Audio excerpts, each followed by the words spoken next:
Ako po si Ali G. Almerol, tubong Bicol at 51 years old. Napunta ako sa kalye nung bali 14 years old ako. Dahil sa pagkatao ko, isa akong gay at ayaw sa akin ng tatay ko noong time na yun. Kasi bunsong anak ako. Akala ko sila pa yung nakakaunawa sa akin dapat. Pero hindi eh. Kaya doon ako nag-decide na pumunta ng naglayas. At pagdating sa Maynila, punta ako sa tiyahin ko, ganun din. Kung kailan ako nagpakatotoo sa pagkatao ko, lalo tuloy nahirapan ako. Hanggang sa palaboy-laboy ako sa kalye. Una, gusto ko magpakamatay. Gusto ko nang tapusin yung buhay ko. Pero napag-isipan ko na mali. Hanggang sa lakad ako ng lakad, di ko alam kung saan ako kukuha ng makakain ko. Hanggang sa matuto akong mga lakal. Doon ako nagsimula na magkaroon ng pambili ng pagkain. Kasi minsan, nung di ako marunong mga lakal, siguro limit tubig yung pagkain ko. Tapos hanggang sa dumating sa punto na nakaipon-ipon ako ng pangangalakal ko. Natuto akong magtinda sa kalye. Hanggang sa pagtinda ko sa kalye, dumating naman yung pandemic. Tapos nung pandemic, kinuha ako ng post office, yung restaurant nila sa baba. Marami ako na kilala sa Luneta ng mga homeless. Hanggang sa dumating sa punto na nag-lockdown. Parang doon ako nagsimula ulit na, ano ba itong buhay na to? Parang laging ganun na lang na puro kahirapan. Kinuha ako nung sabi ng mga kasama ko, yung binibigyan ko ng pagkain. Punta tayo sa shelter, pa-rescue tayo. Ano yun? Anong rescue na yan? Sabi maganda doon, ano lang. Sumama ako kasi ayaw ko rin, may hulihan eh. Sumama ako sa kanila. Hanggang sa palagi ako nahihiwalay sa kanila. Sila, grupo, ako hiwalay. Sabi ko, ba't ganun? Hiwalay ako. Pwede naman ako sa kanila. Hanggang sa nakilala ko si Sir Noel. Inano ako ni Sir Noel ng scale. Dinala ako sa Bagong Silang. Doon na, maganda naman yung na simulan ko dahil sa pagpapahalaga ni Father bilang isang tao. Doon sa Bagong Silang, sa akin nakatuka yung kitchen tsaka yung marketing. Ako lang nakakalabas ng pandemic. Parang doon tumaba yung puso ko na di man ako kilala pero pinagkatiwalaan ako ng pagmamalingki. Pumunta ako dito. Pero pasaway ako, matigas ulo ko nun. Name ni Padre yun. Tapos, punta ako dito. Nahihirapan ako. Pag nakikita ko yung mga kapwa ko homeless, parang nawawala yung pagod ko. Hanggang sa ngayon naman. Tapos, nung time na yun, binigyan ako ng kalayaan ng kalinga. Doon naman nagsimula ang buhay ko dahil sa lalaki. Pinabakasyon ako ni Padre.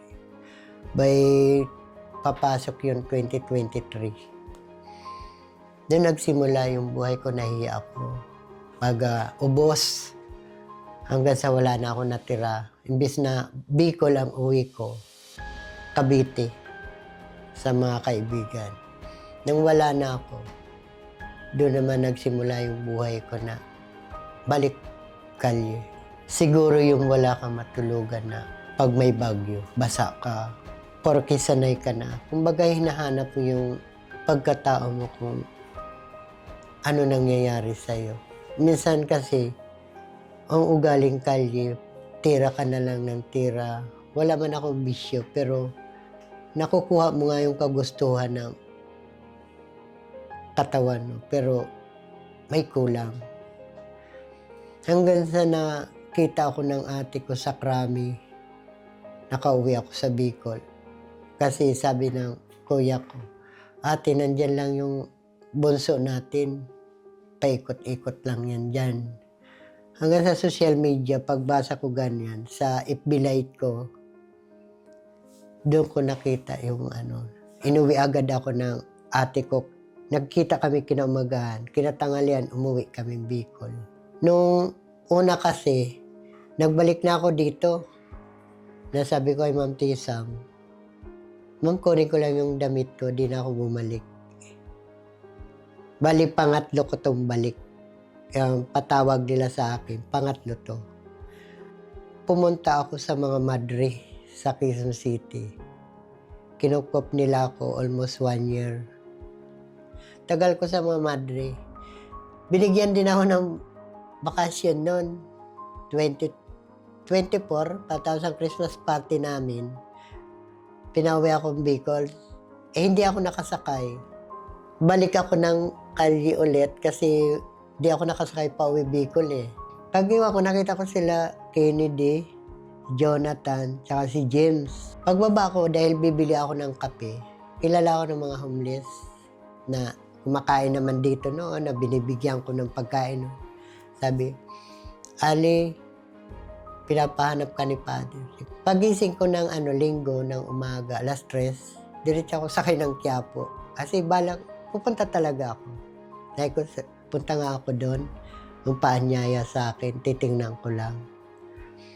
Tapos, pagdating ko dito, ay sa Quiapo, nagsimba muna ako, linakad ko papunta rito.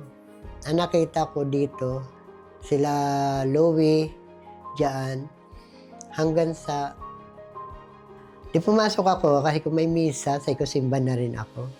Tinanong ko sila, sila Jonathan, sabi ko, sino hanap niyo kahapon? Anong pangalan? Sabi, Ali. Sabi, ito picture, oh. Inalis ko yung sombrero ko. Sabi ko, di ba ako yan? Sabi, ikaw nga. Tinawagan nga ni si Ma'am Liberty. Ma'am Liberty, di na pala tayo maghahanap, nandito na. Eksakto naman, nung time na yun, nandiyan si Raul, si Father, tsaka si Ma'am Tisam. Nakita ko ni si Raul, tsaka ni Padre, sabi tayo, usap tayo mamaya. Sabi ko, sige po. Maya-maya, sumugod na si Ma'am Tisam, tinanong na sa gate, si Ali, asaan? Sabi ko, Ma'am, nakikain muna ako. Sige, tapusin mo. Punta ka office. Doon na nagsimula yung pag-uusap namin na, na sinabihan nila ako, may tiwala ka pa ba sa Kalinga? Sabi ko, oo naman po, dito ako nagsimula eh. Sabi ko, kinakatakutan ko sa sarili ko kung i-reject ako ng Kalinga.